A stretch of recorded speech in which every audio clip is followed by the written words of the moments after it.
Hello friends, I hope आप सभी अच्छा कर रहे होंगे। तो आज हम डिस्कस करने वाले हैं बहुत ही डिटेलिंग एनालिसिस Q3 अर्निंग्स की। हालांकि बहुत सारी कंपनीज के अभी भी Q3 के अर्निंग्स रिलीज़ हो रहे हैं धीरे धीरे, बट हम यहाँ बात करने वाले हैं टॉप सेक्टर्स की, जो हमारे शेयर मार्केट के टॉप सेक्टर्स हैं, जिनके अर्निंग्स से बहुत ही ज़्यादा इम्पैक्ट पड़ता है शेयर मार्केट को। तो हमारे पास 6 सेक्टर हैं यहाँ पे, हम जिस पे डिस्कशन करने वाले हैं। बैंकिंग एंड फिनांस के जो टॉप सेक्टर्स हैं, HDFC, ICICI, SBI, Axis Bank और Kotak Bank. Then IT sector में देन आईटी सेक्टर में TCS, Infosys, Wipro, SCL, Tech Mahindra. और oil and energy sector, FMCG sector and metals and auto sector. So दोस्तों, ये ऐसे सेक्टर्स हैं इंडिया के जो शेयर मार्केट को काफ़ी इम्पैक्ट करते हैं। इनकी जो अर्निंग है, या तो वो शेयर मार्केट को काफ़ी ऊपर लेके जाता है, और अगर वो सही नहीं रहा तो वो क्रैश भी हो सकता है। राइट। तो हम यहाँ पर डिस्कस करने वाले हैं वन बाय वन। ओके। सो सबसे पहले हम डिस्कस करेंगे बैंकिंग सेक्टर के Q3 अर्निंग कैसे रहे। तो दोस्तों, HDFC बैंक, इसका जो अर्निंग रिजल्ट है वो 17 जनवरी को रिलीज़ हुआ। और उस दिन, अगर मैं यहाँ पे निकाल के देखूँ, इसको चेक करूँ, एज ऑन यस्टरडे इसका जो शेयर प्राइस है 953 रुपीज़ था। करेक्ट।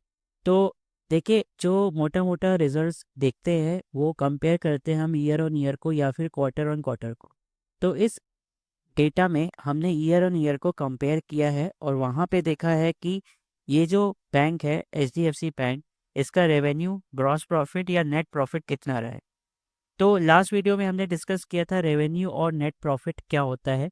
तो बेसिकली रेवेन्यू में आपका विदाउट टैक्स इंटरेस्ट जो आपका रेवेन्यू, ओवरऑल जो इनकम आ रहा है वो रेवेन्यू है।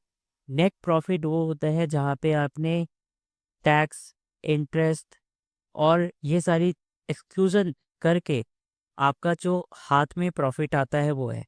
तो अगर आप HDFC बैंक का रेवेन्यू देखोगे तो 2% ग्रोथ हुआ है, और नेट प्रॉफिट 12% हुआ है। तो करेंट जो शेयर प्राइस है एज ऑन यस्टरडे, यानी कि 4 फरवरी के अकॉर्डिंग 953 रुपीज़ 10 पैसा, ये HDFC बैंक का शेयर है। तो यहाँ पे अगर आप देखो, पॉजिटिवली ग्रोथ हुआ है। यहाँ पे एक पॉइंट मैं आपको हाईलाइट करना चाहता हूँ कि जो बैंकिंग सेक्टर है या कोई भी IT सेक्टर की कंपनीज हैं, दिसंबर में लेबर कोड के आने से वन टाइम इम्पैक्ट सारी कंपनीज में पड़ा हुआ है इंडिया के। बिकॉज उस लेबर कोड के अकॉर्डिंग एम्प्लॉयज़ के सैलरी स्ट्रक्चर में काफ़ी चेंजेस किए गए हैं, और उस सैलरी स्ट्रक्चर के चेंजेस के चलते वन टाइम कंपनीज के क्वार्टरली अर्निंग्स के रिजल्ट्स में इम्पैक्ट देखने को मिला है, जिसमें ग्रोथ उस हिसाब से नहीं देखी गई है जिस हिसाब से होनी चाहिए। ये तो बात रही HDFC बैंक की। चलते हैं दूसरे बैंक जो कि एक्सिस बैंक है। तो अगर आप रेवेन्यू, ग्रॉस प्रॉफिट और नेट प्रॉफिट चेक करेंगे तो तीनों ही पैरामीटर्स में 4% का ग्रोथ हुआ है। हालांकि एक्सिस बैंक का जो करंट शेयर प्राइस है 1338 रुपीज़ 70 पैसा, जिसमें थोड़ा सा डिप देखा गया है। तो ओवरऑल बहुत ज़्यादा ग्रोथ नहीं है। Comparatively HDFC bank it is low. Moving to Kotak Mahindra bank, same story, same picture. Revenue, gross profit, net profit 535, बहुत खास रिजल्ट नहीं रहा है, न्यूट्रल है। सेम पॉइंट, लेबर कोड का update. Bank of Baroda, if you look at the bank of Baroda का result, then 3% का revenue growth and net profit में 5%। तो अगर आप इंडियन बैंक में देखोगे तो वहाँ पे भी वही स्टोरी है। बट यस बैंक में आप अगर चेक करो तो रेवेन्यू उसका -3% है, नेट प्रॉफिट 54%। क्या स्टोरी है नहीं मालूम। मतलब आप ये देखो जरा, ईयर ऑन ईयर रेवेन्यू में ग्रोथ नहीं हुआ है, पर नेट प्रॉफिट 54% है। भैया पता नहीं क्या स्टोरी है। हालांकि यस बैंक का शेयर धीरे धीरे धीरे धीरे मूव कर रहा है ऊपर की तरफ। तो आप अपने फाइनेंशियल एडवाइज़र से डिस्कस करके एक बार चेक कर सकते हो, क्या इसमें लॉन्ग टर्म में इन्वेस्ट आप कर सकते हैं। ज़्यादा इन्वेस्टमेंट नहीं है, थोड़ा सा आप देख सकते हो। बट हाँ, मैं कोई सेबी रजिस्टर्ड एडवाइज़र नहीं हूँ, तो प्लीज़ अपने फाइनेंशियल एडवाइज़र से चेक करके ही पूछे। तो दोस्तों, मोटा मोटा ये हमने बैंकिंग सेक्टर्स के टॉप प्लेयर्स के बारे में डिस्कस किया। कुछ और भी बैंकिंग प्लेयर्स हैं, उनके अभी Q3 अर्निंग्स नहीं आए हैं, इस वजह से हमारे पास वो डेटा नहीं है।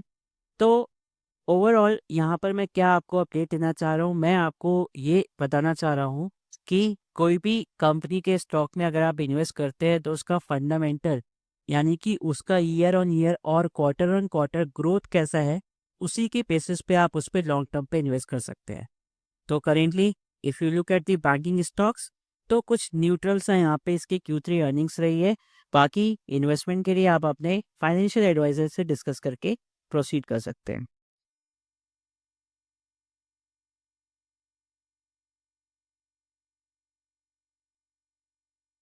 तो दोस्तों अब हम बात करते हैं आईटी सेक्टर की। आईटी सेक्टर एक ऐसा सेक्टर जो काफ़ी समय से ठंडा पड़ा हुआ है, पर अभी रिसेंटली जो बजट आया, उस बजट में ऐसा बोला गया कि गवर्नमेंट की तरफ से आईटी सेक्टर को कुछ मदद की जाएगी। कौन सी मदद, कैसी मदद, हमें कुछ नहीं पता, पर हमारे पास एक होप है कि हाँ, गवर्नमेंट की तरफ से एक पैकिंग सिस्टम आईटी को मिलेगा। हालांकि आज के टाइम पे जब तरह तरह के एआई न्यूज़, एआई स्टोरीज और इन सारी चीज़ों की बातें होती हैं, तो वहाँ पे आईटी पर एक काले बादल छाए होते हैं। अब उस केस में इसका भविष्य कैसा है, इसका स्टॉक प्राइस कैसे मूव करेगा, वो तो मुझे नहीं पता। पर चलिए अभी बात करते हैं कि इसका Q3 रिजल्ट कैसा रहा। तो आईटी का बादशाह टीसीएस 2999 शेयर प्राइस लगातार नीचे जाता हुआ, और अगर आप इस पे देखो तो नेट प्रॉफिट में इसका -13% ग्रोथ नहीं हुआ है। करेक्ट। तो एक सीधा सा यहाँ पे नेगेटिव रिजल्ट आप देखने को पा रहे हो, और उसी तरह से इसका स्टॉक प्राइस भी बिहेव कर रहा है। सेम गोज विथ इन्फोसिस, 2% का डी ग्रोथ। टेक महिंद्रा ने हालांकि यहाँ पे 13% का नेट प्रॉफिट अर्न किया है, और अगर आप देखो रेवेन्यू भी 8% की तरफ से ग्रो हुआ है। विप्रो 6% का टी ग्रोथ नेट प्रॉफिट में, एचसीएल टेक्नोलॉजी का 11% का टी ग्रोथ, और एलटीआई माइंड रिवर का भी 11% का टी ग्रोथ। मैक्सिमम जो आईटी कंपनीज है उनका जो Q3 अर्निंग है वो सही नहीं रहा। क्यों? क्योंकि लेबर कोड तो एक आया ही आया था, इसके अलावा एआई के डिफरेंट सेक्टर्स, डिपेंडेंसी, ले ऑफ्स, बहुत सारी चीज़ें हुई इस लास्ट क्वार्टर में, जिसका इम्पैक्ट सीधा सा उनके रिजल्ट पे और उनके शेयर प्राइस में देखा जा सकता है। तो आईटी सेक्टर थोड़ा सा यहाँ पे फियरफुल लग रहा है लॉन्ग टर्म पे। अभी इसमें बहुत सारे अनसर्टेनिटी है ड्यू टू एआई, बहुत सारी चीज़ें हैं, अप एंड डाउन है। तो थोड़ा सा संभल के आगे, please consult to your financial advisor before investing into IT stocks.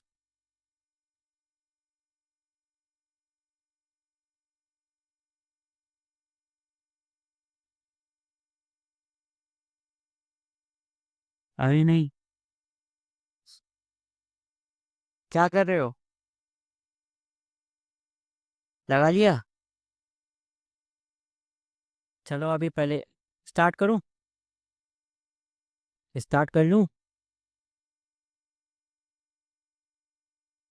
Okay.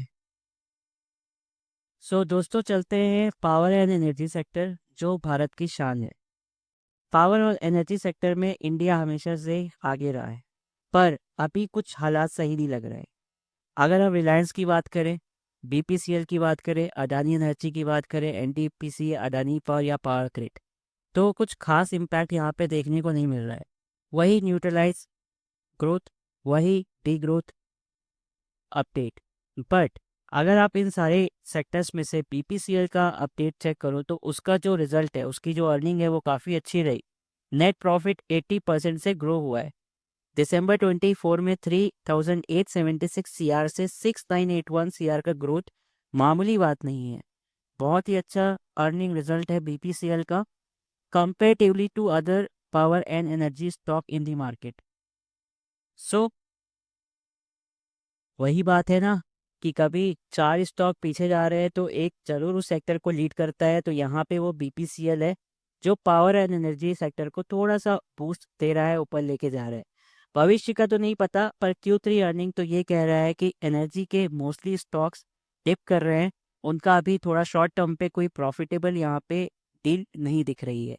But हाँ, बीपीसीएल अच्छा जा रहा है, उसकी अर्निंग अच्छी है, ग्रोथ अच्छी है, फंडामेंटली हम इस पर ट्रस्ट कर सकते हैं।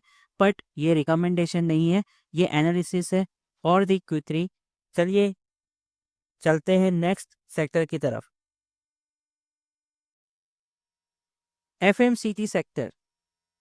सो गाइस, ये तो नीड है, ये तो ज़रूरत है हर घर की, जिसमें Nestle 46% net profit, Godrej consumer neutralize no profit no के, then Marico 13% growth, Cupid 200% profit.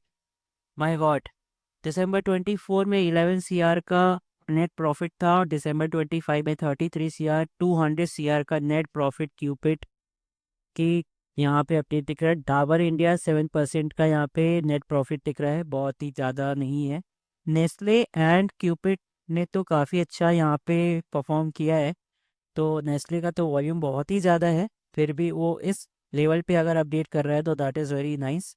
However Cupid is not very old in the market, बहुत ही बड़ा प्लेयर नहीं है, बहुत कम इसका मार्केट कैपिटल है, पर रेवेन्यू, ग्रॉस प्रॉफिट और नेट प्रॉफिट तो अमेजिंग है। करेक्ट। तो एफएमसीजी के तो वैसे बहुत सारे प्लेयर्स हैं मार्केट में, बट अभी हम सिर्फ 6 प्लेयर्स की बात कर रहे हैं। बहुत सारे सेक्टर, बहुत सारे कंपनीज हैं जिनके अभी Q3 अर्निंग्स नहीं आए हैं, तो उनको अब नहीं देख रहे हैं। मोटा मोटा जो हमारे पिक प्लेयर्स हैं हम उन्हीं की अपडेट यहाँ पे डिस्कस कर रहे हैं।